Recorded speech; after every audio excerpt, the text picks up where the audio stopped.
Is sunlight good for us right now? The virus dies the quickest in the presence of direct sunlight. The virus dies the quickest in the presence of direct sunlight under these conditions. Sunlight. And we're able to measure the decay of that virus while it's suspended in the air. This is how we do our aerosol testing. We worked with Johns Hopkins Applied Physics Lab, and we actually developed a larger drum to do actually more testing, and it's 4 times the size of that. So this is the capability that we bring to this effort. So in summary, within the conditions we've tested to date, the virus in droplets of saliva survives best in indoors and dry conditions. The virus does not survive as well in droplets of saliva, and that's important because a lot of testing being done is not necessarily being done, number one, with the COVID-19 virus, and number two, in saliva or respiratory fluids. And thirdly, the virus dies the quickest in the presence of direct sunlight under these conditions. And when you look at that chart, look at the aerosol as you breathe it. You put it in a room, 70 to 75 degrees, 20%. This is William Bryan, the senior DHS official for science and technology, and he's giving us the stunning revelation that sunlight might be really good for us now, and being indoors might actually not be that good when it comes to containing or slowing the spread of the virus. The virus in droplets of saliva survives best in indoors and dry conditions. The virus dies the quickest in the presence of direct sunlight. To people with common sense and critical thinking skills, this is nothing surprising, but to people who believe everything they hear from television news anchors, this might be really bad or shocking. Who knows what they're saying? They're like, Donald Trump said that sunlight will kill coronavirus. It's like, Trump didn't say that. They did a study based on the virus or the disease in saliva and came to that conclusion. This corroborates the report from Yahoo News that I talked about a few days ago, and a lot of people don't want to hear it. We must be a slave in our house and stay inside for months at a time and not go out in the sun. Was never science. Of course you're allowed to study stuff like sunlight, but the gatekeepers are furious. Speaking of the sun, that really hot thing that heats up the planet and allows us to even survive in the first place, in 2018, Harvard scientists begin experiment to block out the sun. Can we not? A group of Harvard scientists plan to tackle climate change through geoengineering by blocking the sun. The concept of artificially reflecting sunlight has been around for decades, yet this will be the first real attempt at controlling Earth's temperature through solar engineering. Blocking out the sunlight has been controversial in the scientific community for decades. The controversy lies in the ability to fully understand the consequences of partially blocking out sunlight. Yeah, you don't say. Here's the best part. With funding in part by Microsoft co-founder Bill Gates, of course,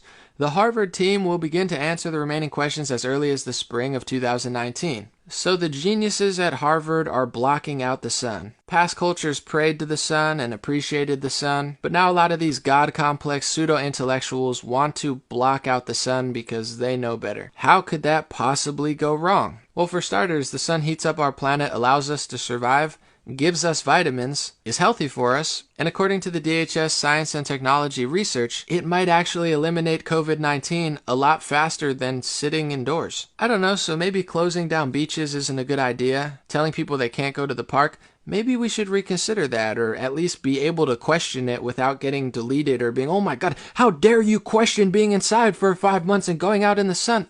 That's not science. That's like brainwashed tyranny, that now we actually have real data, real evidence, and real scientific studies to counter those claims. Dr. Birx seemed less than thrilled about this, and in a recent television interview, she went to say the federal government, and by mistake it seems like she almost said the Gates Foundation. Do we have enough infrastructure to contact trace the way that we need to?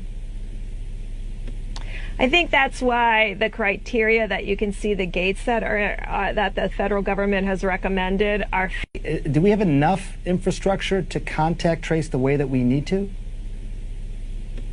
I think that's why the criteria that you can see the gates that are that the federal government has recommended are. Whoops. We know what you mean though. Dr. Fauci, the other expert that's guiding Trump's policy right now, is on the Global Health Leaders of Vaccine Collaboration Leadership Council with the Bill and Melinda Gates Foundation. So as one scientific study is telling us that sunlight is actually really good when it comes to slowing the spread of the virus, and the virus or disease potentially spreads more indoor than it does outdoors, the other side that's driving our health and economic policy right now wants to literally block out the sun, has his sights on controlling the weather, and geoengineering hurricanes, that's a fact, has one of the two main health experts on the vaccine council. The other one can't even not say his name when they're talking about the federal government. You can see the gates that the federal government Is funding factories to produce 7 COVID-19 vaccines, is also funding research into if hydroxychloroquine works, with vitamin C as a placebo, and apparently thinks that we're never going to go back to normal until basically the entire world gets the vaccine. Advance the vaccine. It is fair to say things won't go back to truly normal until we have a vaccine that we've gotten out to basically the entire world. And so, the best people at the foundation who are all about high volume vaccines, are working with many manufacturers. Holy conflict of interest and God complex, Batman. This guy has his hands in everything. And it's obvious that the media really doesn't even want to consider that sunlight might be good for us and being indoors might be bad for us. On one token, they're telling us you can't question the economic collapse and the American societal collapse. You can't question it at all because you don't care about health. And on the other hand, they tell us hundreds of millions of people are going to starve to death if we don't figure this out. I'm sorry, but a lot of these media people are delusional and dishonest at best, psychopaths at worst. Thank you to Trump for putting him on stage, and thank you to Bill Bryan for giving us your research. Obviously, at the moment, the advice is stay at home. By the summer, could we be flipping that and saying you'd be much better off being outside with UV rays, all the humidity that Washington brings in August? I would not go contrary to the guidance that have been issued right now. I think, though, to tell you that if I'm having an event with my family, I'm doing it in the driveway or in the backyard, not inside the house with my children. In fact, I'm thinking about moving outside to the rose garden. Sounds like what a lot of other scientists are saying that are getting buried by the media and the health industry swamp gatekeepers or whatever you want to call them. And I'm confused at this, we can't go back to normal until everybody gets a vaccine. I'm not an anti-vaxxer and I totally understand the science behind vaccines. But science tells us that the influenza vaccine has been around since 1942. In 2018, 80,000 people died from the winter flu.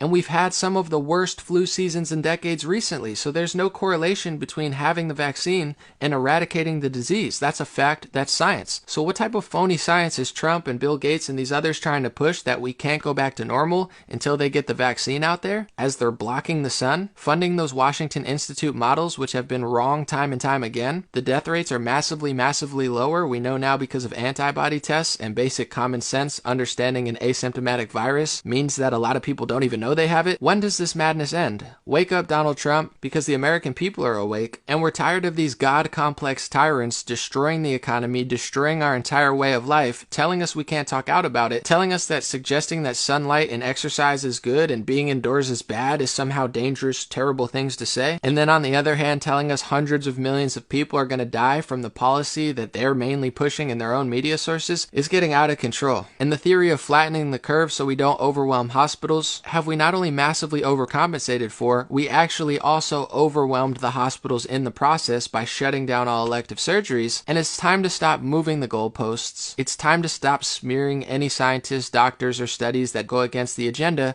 of what they clearly want to do, which is give a product to everybody on the entire planet, which there's no science data or even human testing yet to prove that it's one, going to be effective and work, that it's two, going to eradicate the disease. And all evidence when you look at others, like the influenza vaccine, which has been here for 70 years, nothing about it proves that that is somehow going to correlate to the eradication or the complete slowing of the spread. It's getting ridiculous. We get it. So I would like to see the President of the United States start getting it. God bless you guys. Have a good week, and I'll be back.